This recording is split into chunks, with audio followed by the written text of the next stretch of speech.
Go ahead. Welcome everyone to this very special event as part of Banned Books Week. I am Jemimah Steinfeld, Editor-in-Chief of Index on Censorship, and I'm thrilled to be joined here today by Xinran, who is a Chinese author. Xinran was born in 1958 in Beijing, and she went on to lead one of the most successful radio shows from the end of the 1980s onwards, called Words on the Night Breeze, which invited lots of women to speak about their own personal experiences. Incredibly refreshing and honest radio show. Xinran went on to, a journalist, Xinran went on to write many, many different books that are beloved in many countries around the world, especially in the UK and by myself, in fact. Sky Burial, The Good Women of China, those are just two of them. And Xinran continues to write. She has an amazing catalogue of books.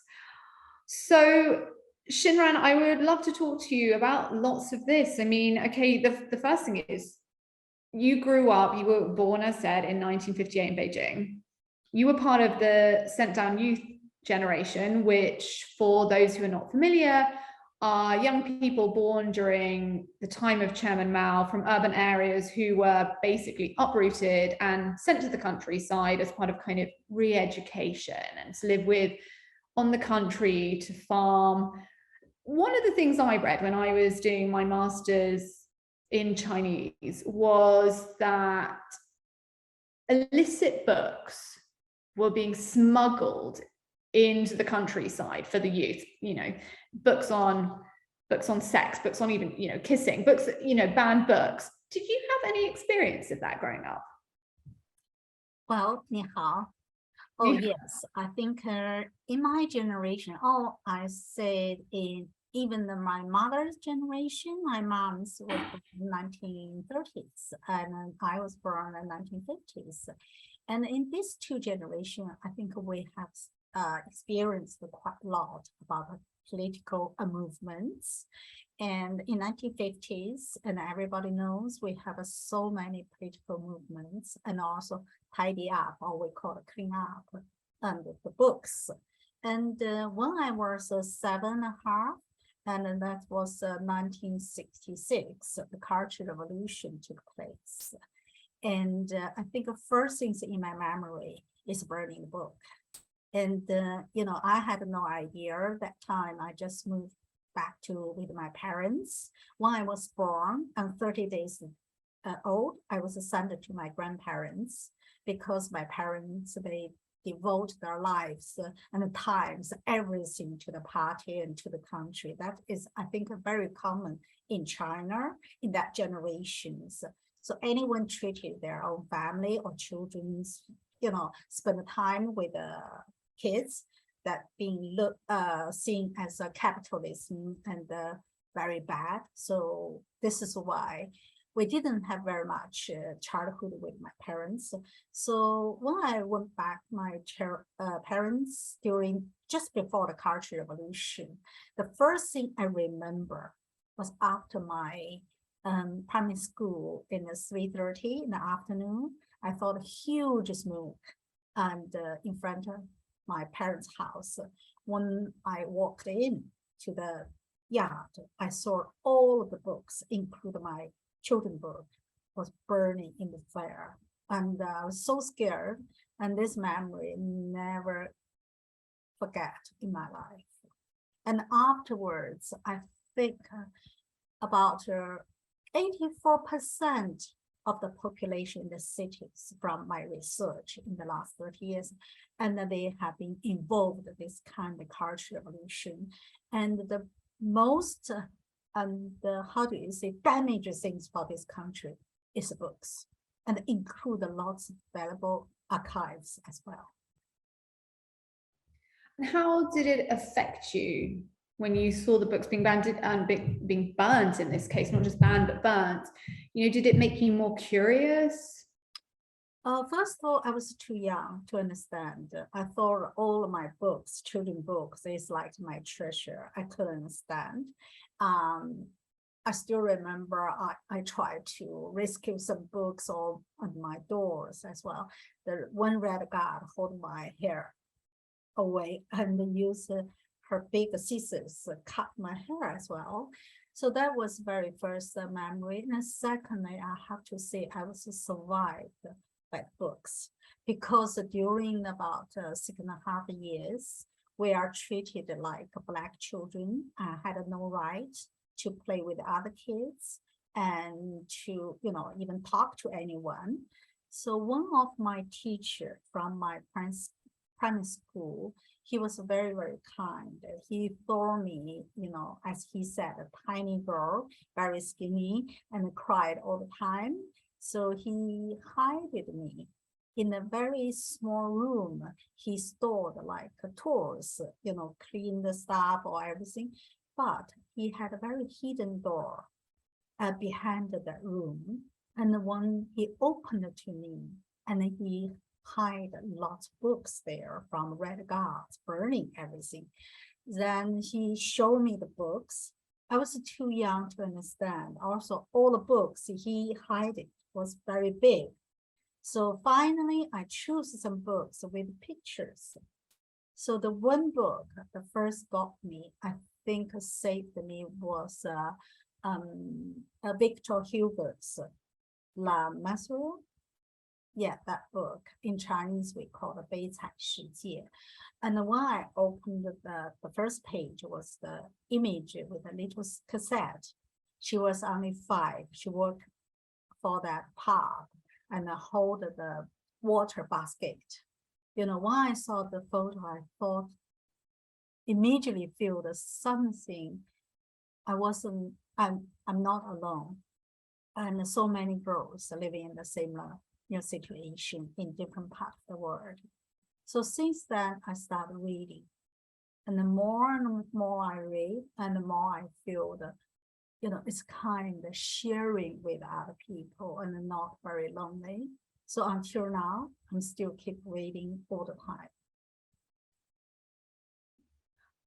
Can I move on to your radio show, which sounds like it must have been really very exciting to work on at the time, and also potentially very upsetting because of some of the stories you got.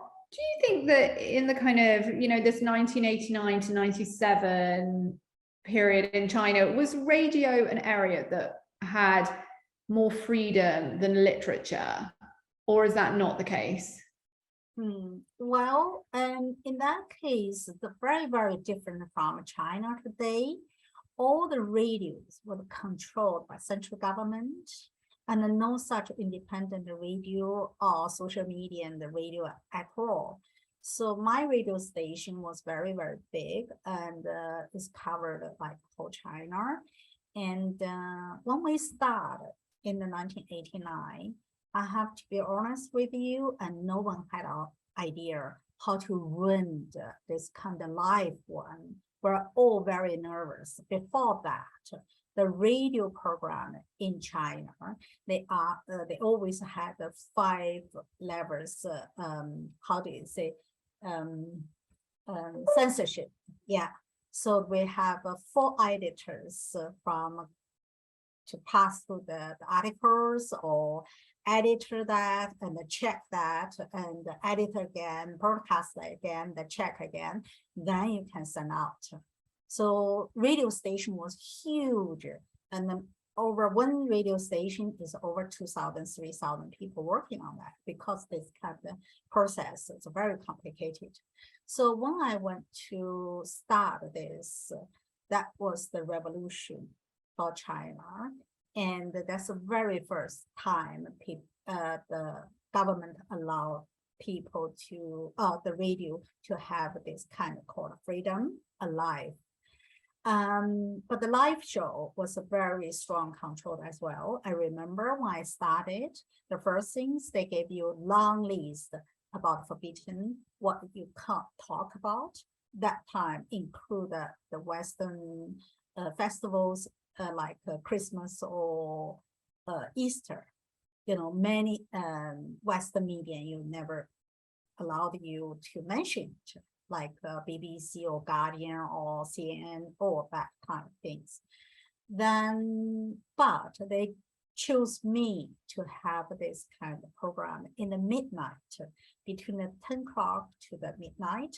And at that time, we thought the many Chinese in the countryside, at that time could be more than 92-95% of the Chinese population. They were peasants and farmers and living in the poor area. So not many people had a radio and no television at all. And so we thought that's safe. If I had this kind of program in midnight, not many people listened. And even though I wasn't allowed to talk all the time, I was start only 10 minutes, talk about my personal experience or my view on history, books, music. Apart of that, I have to be very careful to read books or to do something. Is not such a freedom to talk by myself. But even though, just 3 weeks later, I got so many letters from the audience. I didn't realize my radio show could be listened so much.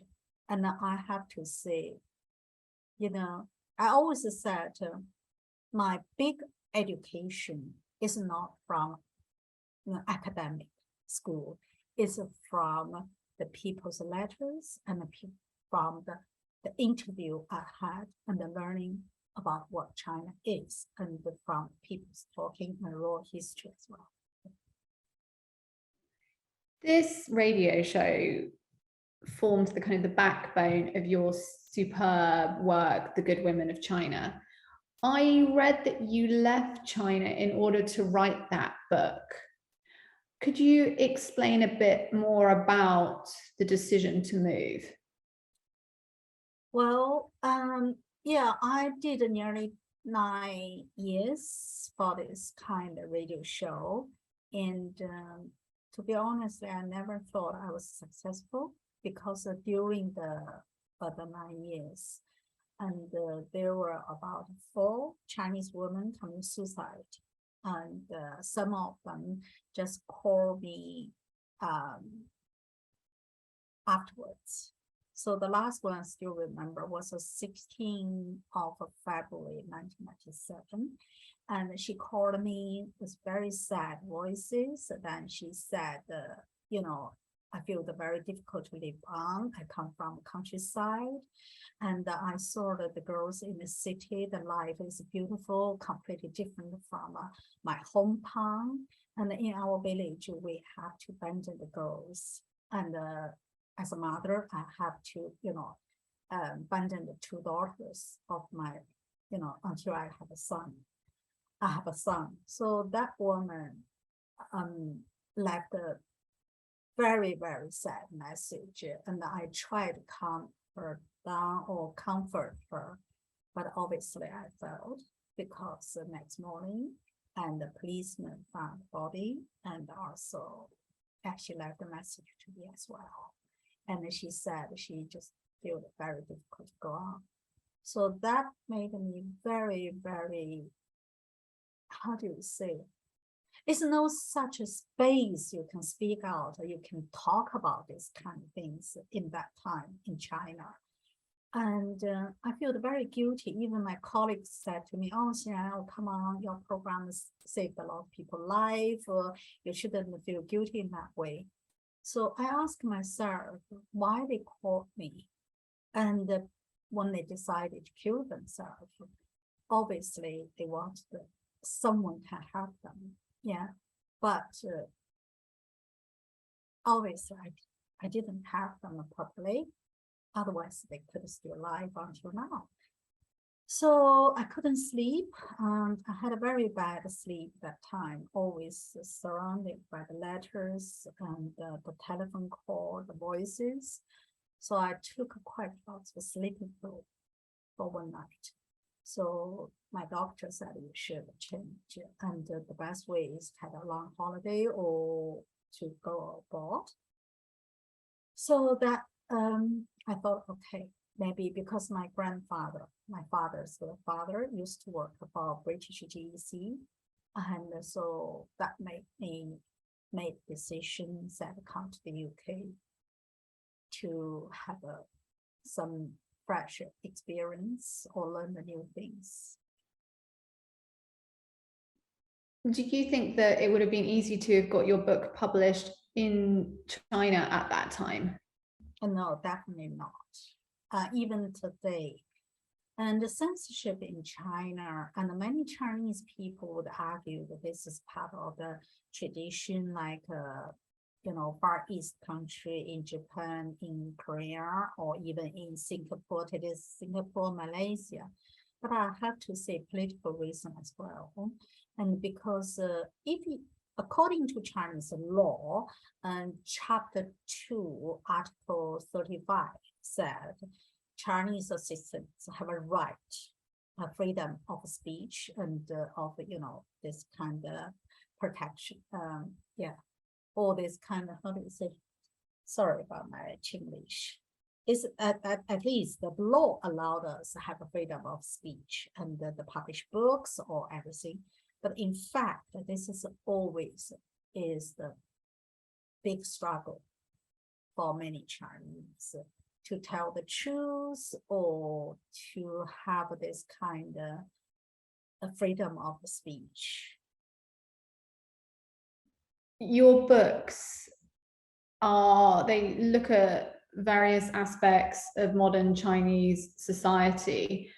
They're all kind of tied together by a common theme of looking at things like identity, gender, motherhood. Have you experienced problems in writing them related to China when you've gone back to visit on research trips?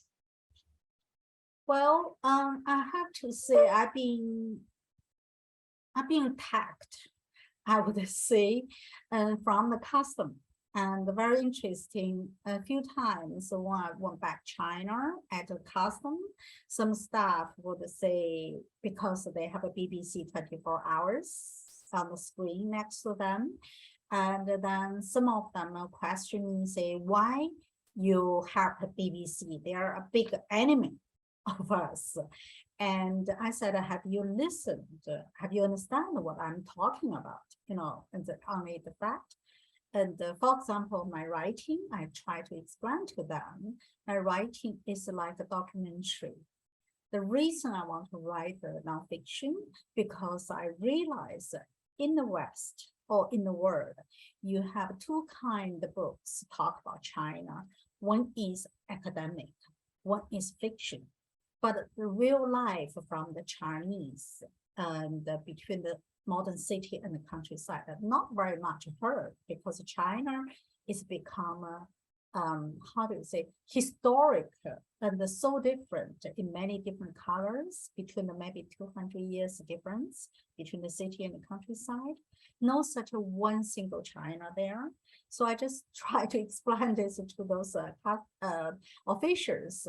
But sometimes they just, such a black and white said, you have to make it clear, you're Chinese, you should speak for us. This is one thing I feel is very strong from the people. But in the big cities with well-educated people, the more and more people actually support me, or like students in the overseas or even in China, and because they can learn something from the real history from my books. But if you go to the rural area of China, particularly in the countryside, or China had 665 cities. If you went to some small cities, people still couldn't understand. They become a very, how to say, very black and white or nationalism. Anything you talk about not good about China, they will hate you. They think I lose the Chinese face. So on the other hand, I have to be honest, I'm Chinese, I'm made in China. I have something like a self-censor as well. So when I try to talk about the fact what's happening in China, sometimes I would say that may be too painful for people to see that, or maybe too hard for Chinese to open that past. Or sometimes I would say, I'm a Chinese. Do I want to open my bedroom to everybody? So I think that this kind of censored is not possibly from the central government. People say it's a government. Yes, I have to say.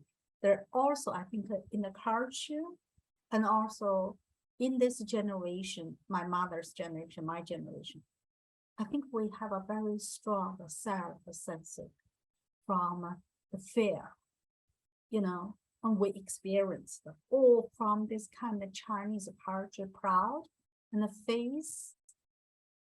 I think we do have that. Yeah.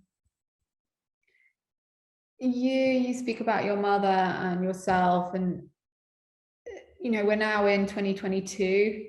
We're 10 years into Xi Jinping. How do you think the literary landscape has changed under Xi Jinping? Well, I was a little bit shocked, to be honest. And my late husband, Toby, passed away in 2017. I remember when I helped him to organize the foreign publishers, editors, and writers to visit China in 2004 and 5 and 6, 3 years. We covered more than 25 countries. We met more than 150 publishers in China in different cities. That time, I have to say, I feel that I was so proud of this kind of opening up. The editors, writers, professors, and even the translators from the university, they quite open and talk to the Westerners, what they think about country, what kind of writing they are going to do. But after my husband passed away, I went back to China, 2018, 2019. The last trip I came back was February 2020. The pandemic just started. That last trip, I was a bit shocked because I feel the people had carried on the fair and didn't want to talk anything about country, about political situation, about social problem. I traveled, from Jiangsu, Shanghai, Hainan, Guangzhou, Guilin, all the area. I feel very strongly people become quite silenced, one thing. And the secondly, and this kind of slogan, political slogan everywhere, railway station, or even in the street, that I have to say brought me back a bit like the Cultural Revolution. I was really shocked. I really don't want China to go back that situation. I just hope could be very short period for people may be confused. So maybe China is on the junction again. So which direction we should go?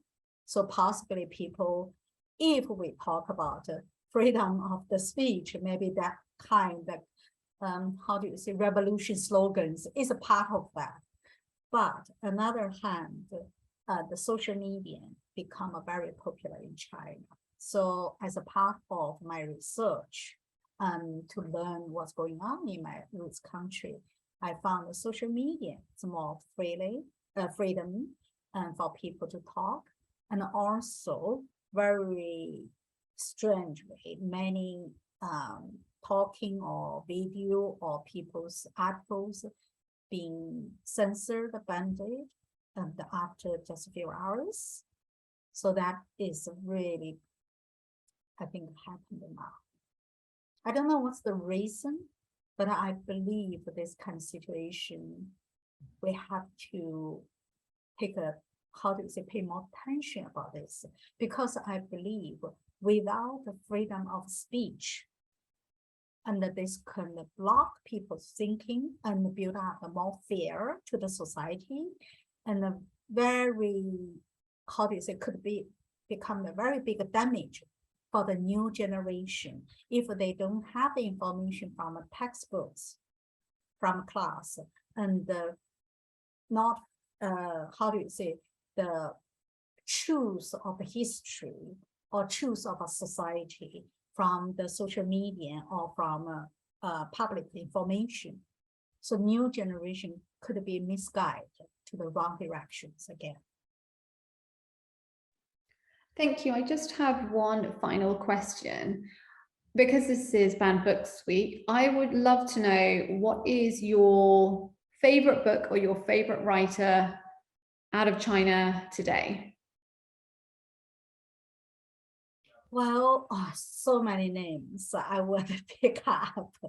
Yeah, and like Feng Jicai, he has written so many books about heritage of China, and it's very valuable for the new generation, and also it's a kind of recording of the past. And he's a very, very good book about 100 people's 10 years experience of cultural evolution. That I really recommended people to read it.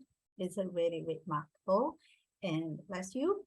And secondly, I would say Yu Hua's book as well. Yu Hua, Mo Yan, I really admire them very much, what they're writing. Another person, I think just recently I'm reading his book quite a lot. It's called Feng Tang. Feng Tang's writing is more about the new generation. People think that his writing is very sexual, or even many are disappointed about his book. But I respect is he's really opened this kind of view about the human being, human life. It's not just the political or history. Well, and so many of them, a Chinese writer, and like American-based Chinese writer Wu Fan, she wrote the book I really recommend it, called February Flowers, and talk about the new generation, how they see their sexual life when they are grow up in their teenager. I think this kind of education, we do need it. It's not just from academic classroom, or from very formal or central policy or political policies. And they're very important to understand what's going on in the last 2 generations and what's happening in China in 100 years. If you want me recommended a book, I do recommend it, my own book as well. It's the China Witness, and this took me more than 28 years to interview more than 50 people, and to follow them to dig out the truth, how the China founded from 1949 all the way to 2005. And also my latest book called Promise, and the dating story of 4 generations in the one family. You can see what's really happened for the ordinary people's life in 4 generations. Then you can see how much China changed in the last 17 years. And that's amazing. Even in the last 40 years, people thought when China open policy, everything changed from a poor country to the bigger political or economic big brother. But so many people devoted, they made an effort for that, particularly mothers and grandmothers for the new generations. Thank you so much, Xinran, for sharing your thoughts today and telling us a bit about your background. It's been wonderful to speak to you. Thank you for having me, give me the chance to talk about that. Thank you. 谢谢。谢谢。谢谢你。